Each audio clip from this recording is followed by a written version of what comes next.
Okay guys, one quick video for chapter 8.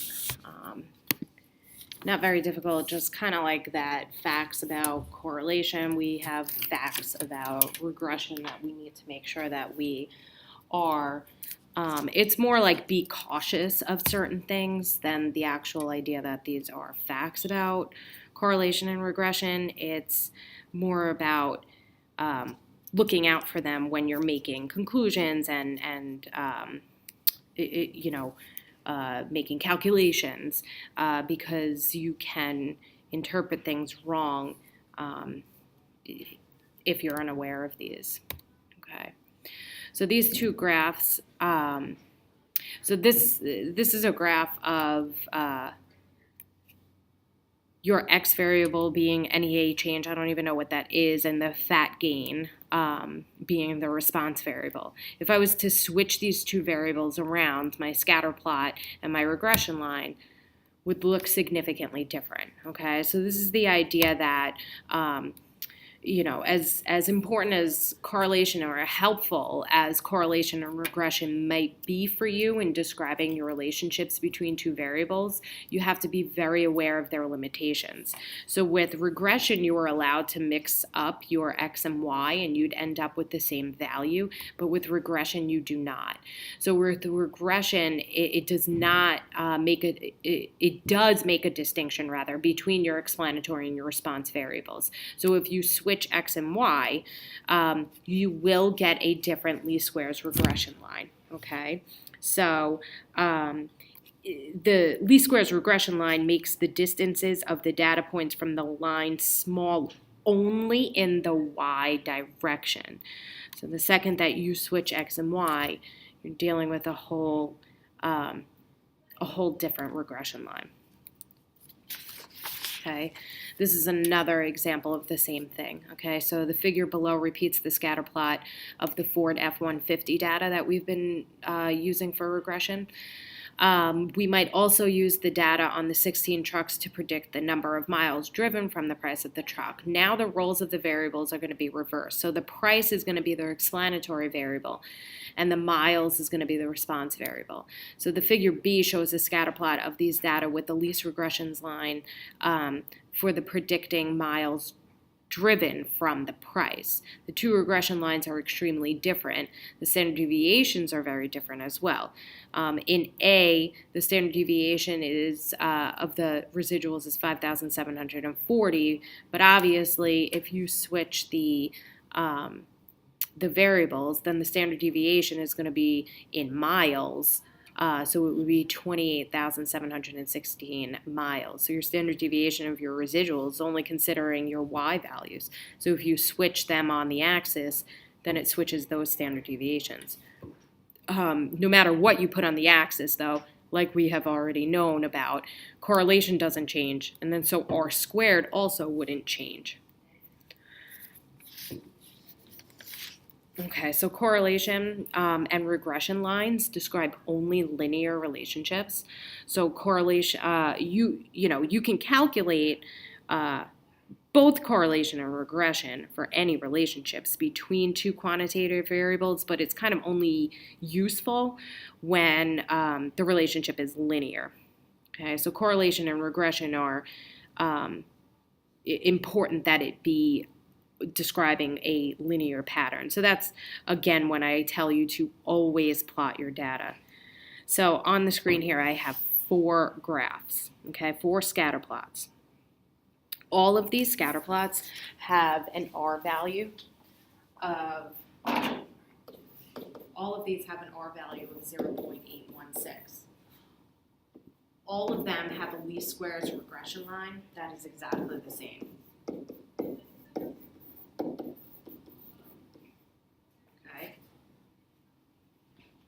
So if I was to start this and ask you which of these have the highest, R value, okay, or the highest correlation, you might go for A or B because those are linear, okay, but really they all have the same R value, right? but it's only appropriate for explaining a linear relationship of moderately strong and positive if it's linear, like A and C would possibly show, okay? A appears to be slightly curved, but C has some problems in it too. So perhaps none of these are even the best to use a linear model to even explain these, yet you have an R and you have a least squares regression line. So you do have to be careful with these things. These values only mean anything when you have a linear pattern. Okay, so correlation and least squares regression lines are not resistant. So we have spoke about this with correlation. One unusual point in a scatter plot can greatly change your value of R, okay? Not surprisingly enough, it's also going to greatly impact the least squares regression line, okay? So I have two graphs here, so this should look familiar to you. So last class we were doing that aptitude score against the age of a child's first spoken word. Okay, so we were looking to see if that kind of explained their scores. Okay. We also did identify the idea that child 18 and 19 may be possible outliers the other day. Okay. Child 19 has a fairly large residual. So if you look at the residual plot, right? So remember what a residual plot does. It kind of enhances the distance of your actual points to your regression line, right? So this is your regression line turned horizontally, right? Look how far away 19 is from it. Okay, so that's going to show kind of a pretty big residual there, okay? Where child 18 doesn't have a very big residual, okay? It's not very far. It's pretty close to the regression line, okay? However, you can see in your, we acknowledge the idea that you have a cluster over here. So we said it kind of looked like most kids' first spoken word was anywhere from 9 to say 20-something months old, okay? Child 18 is separate from that big cluster, okay? So where child 18 doesn't have a large residual, it is very far from that big cluster on the scatter plot. Child 19 is in that big cluster, but it has a very big residual that you can see in your residual plot.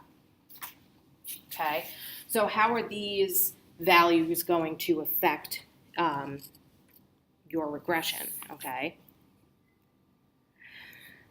so let me erase these really quickly.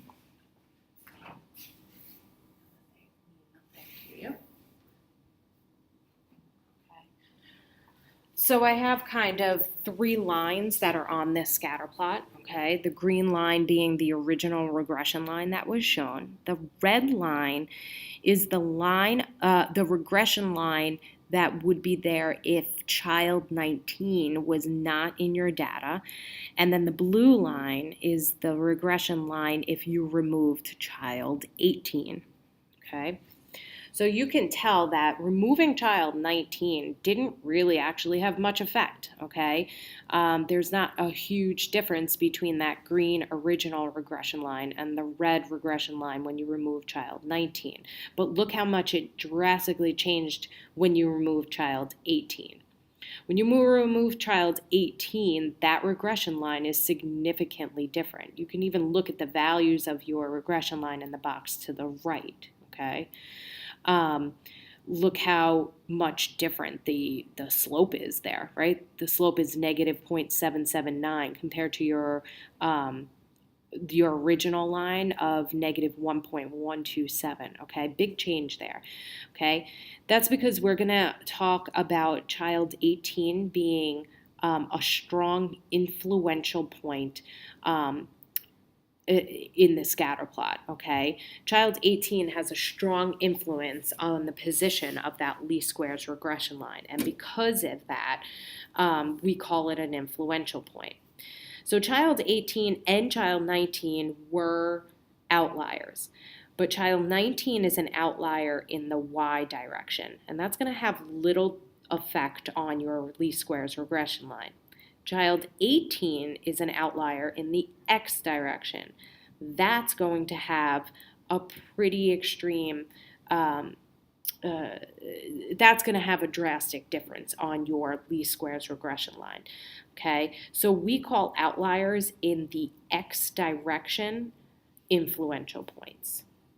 Okay, so an outlier is just any observation that in either direction, x or y, that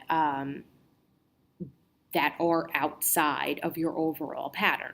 Okay. Sometimes they may have a large residual, other times they don't need to have a large residual. But you would call an observation influential if you remove it, okay, and it would remarkably change that result of your least squares regression line, okay? So generally speaking, it'll be your outliers in the x direction that are going to be influential points in reference to your least squares regression line. Okay, and the last thing that we need to talk about is something that we are also aware of. So the idea that association does not imply causation. We did speak about this when we talked about correlation as well. The same holds true for regression. So a strong association between two variables is not enough to draw conclusions about cause and effect, okay? Explanatory variables won't always cause change in the response variable. So an association between explanatory and response, even if it is very strong, is not by itself good enough evidence that that changes in X actually cause the change in Y. Okay, so here's kind of a good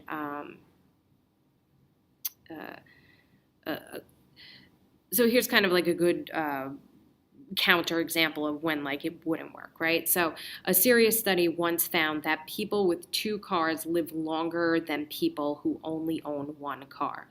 Owning 3 cars is even better, and so on. There is a substantial positive correlation between number of cars and length of life, Y. Okay. Oops.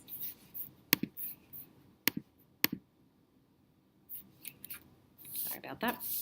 Okay, so in other words, in layman's terms, this is asking you the question: could we lengthen our lives if we simply buy more cars? Okay, which is completely ridiculous, right? No, that's not true at all.